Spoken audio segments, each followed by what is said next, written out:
વડાલીમાં 2 દિવસ અગાઉ ધર્મ પરિવર્તન મામલે 2 લોકોની અટકાયત કરવામાં આવી, જેમાં બંને આરોપીઓ ખેડબ્રહ્મા પોસીના વિસ્તારના હોવાની પુષ્ટિ થઈ છે। બંને આરોપીઓ હિન્દુ ધર્મના લોકોને મળી ધર્મ પરિવર્તન કરવા માટે પ્રેરિત કરતા, સાથોસાથ હિન્દુ ધર્મમાંથી ખ્રિસ્તી અપનાવવા પાછળ 20 થી 30,000 રૂપિયા આપવાની વાત કરવામાં આવતી।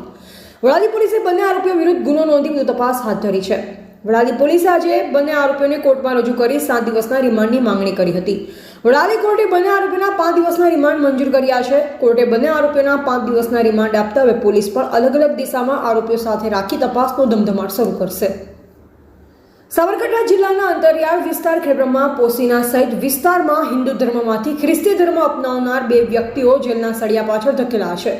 બંને આરોપીઓ લોકોને 20 થી 30,000 રૂપિયામાં ખ્રિસ્તી ધર્મ અંગીકાર કરવા વિવિધ પ્રકારની લોભ લાલચ આપતા તેવા સમયે સ્થાનિકોએ રંગે હાથ પકડી તેમણે વડાલી પોલીસ મથકે રજૂ કર્યા।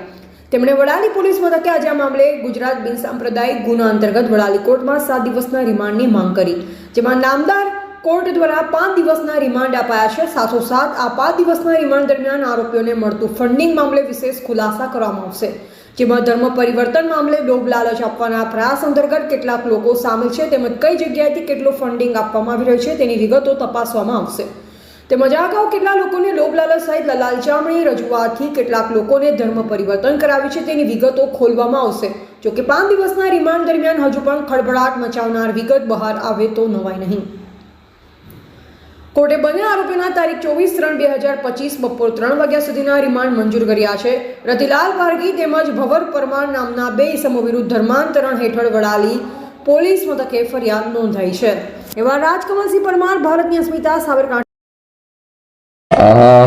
આજે Gujarat freedom of religion act અંતર્ગત જે ગુનો દાખલ થયેલ એના 2 આરોપીને રજૂ કરવામાં આવેલ અને નામદાર કોર્ટ પાસે પોલીસે 7 દિવસના રિમાન્ડ માંગેલ, જેમાંથી નામદાર કોર્ટે 5 દિવસના રિમાન્ડ મંજૂર કરેલ છે।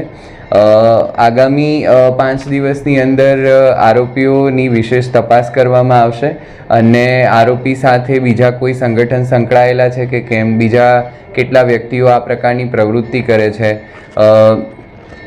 આ સિવાય કોઈ સંસ્થા ફંડિંગ પૂરું પાડે છે કે કેમ, અને આ વિસ્તાર સિવાય આ 2 શખ્સ બીજી કઈ જગ્યાએ આ પ્રકારની પ્રવૃત્તિ પહેલાં કરી છે, તો આ તમામ પ્રકારની વિગતો પર પોલીસ વિશેષ તપાસ કરશે। સર, મુખ્યત્વે ધર્મ પરિવર્તન જેવી પ્રવૃત્તિ જે છે એ અન્ય કોઈ જગ્યાએ થઈ રહી છે કે કેમ, અને આના પાછળ કોઈ ઓર્ગેનાઇઝેશન છે કે કેમ, એ પ્રકારની બાબતો વધુ ધ્યાન ઉપર લેવામાં આવશે।